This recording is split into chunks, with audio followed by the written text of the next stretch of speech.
जब तक निर्दोष लोगों के मन में विश्वास जगा ही था कि सौरभ के हत्यारे मुस्कान और साहिल को फांसी जरूर होगी, तब तक इस केस में एक नया ट्विस्ट आ गया है। ट्विस्ट ये निकल कर आया है कि अभी तक इसके बारे में कंफर्मेशन जानकारी नहीं है, लेकिन मीडिया के अनुसार ऐसा जानकारी निकल कर आ रहा है कि मुस्कान फिलहाल प्रेग्नेंट है। यानी बताया जा रहा है कि सौरभ के बाहर होते हुए भी वे प्रेग्नेंट है। अब ये कंफर्मेशन पता नहीं है कि वे बच्चे किसके हैं, साहिल के है, सौरभ के है या फिर किसी अन्य थर्ड पर्सन के हैं। इसके बारे में कोई भी कंफर्मेशन जानकारी नहीं है, लेकिन आप ही लोग जरा सोच कर देख सकते हैं और सोच कर बता भी सकते हैं कि जब सौरभ 2 वर्षों से ज्यादा दिन से जब बाहर में था, यानी लंदन में रह रहा था, तो यह बच्चा हो किसका सकता है, साहिल का या फिर किसी और गैर मर्द का। अब निर्दोष लोगों का क्या होगा कि भारतीय कानून पर से दिन प्रतिदिन भरोसा उठता चला जाएगा, क्योंकि एक निर्दोष महिला इस तरह होकर बच जाएगी।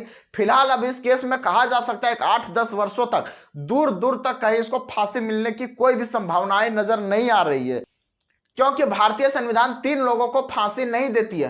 पहला, वैसे व्यक्ति जिसका मानसिक स्थिति ठीक ना हो, दूसरा प्रेग्नेंट महिला को, और तीसरा नाबालिग बच्चों को जिनका उम्र 18 वर्ष से कम है, उनको भारतीय संविधान के अनुसार क्या होता है, फांसी नहीं दिया जाता है। लेकिन अब लोग कैसे भरोसा करेंगे भारतीय न्याय व्यवस्था पर कि मुस्कान जो अपने पति को 15 टुकड़ों में बांट देती है और फिर भी वह भारतीय कानून के नजर में लगभग काफी दिनों तक बची हुई रह जाती है। अगर सौरभ हत्याकांड में मुस्कान और साहिल को 2-4 महीने के भीतर फांसी हो जाती तो लोगों को भारतीय संविधान पर, भारतीय नियमों और कानूनों पर विश्वास बना रहता, उनका विश्वास ना खो जाता। लेकिन जिस तरह से क्या हो रहा है कि यहाँ पे केस खुलते जा रहे हैं सामने और ऐसी स्थिति हो रही है और ऐसा प्रतीत हो रहा है कि फिलहाल ये केस सॉल्व होने वाला नहीं है, क्योंकि भारतीय संविधान किसी भी दोषी महिला को भी इतना दिन तक समय देती है कि वे अपने बच्चे को अच्छे ढंग से पाल पोस कर बड़ा कर ले।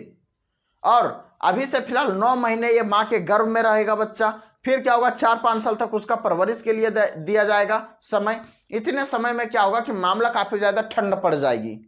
तो आप ही लोग कमेंट करके बताइए कि इस न्याय व्यवस्था पर निर्दोष लोग कैसे विश्वास करें।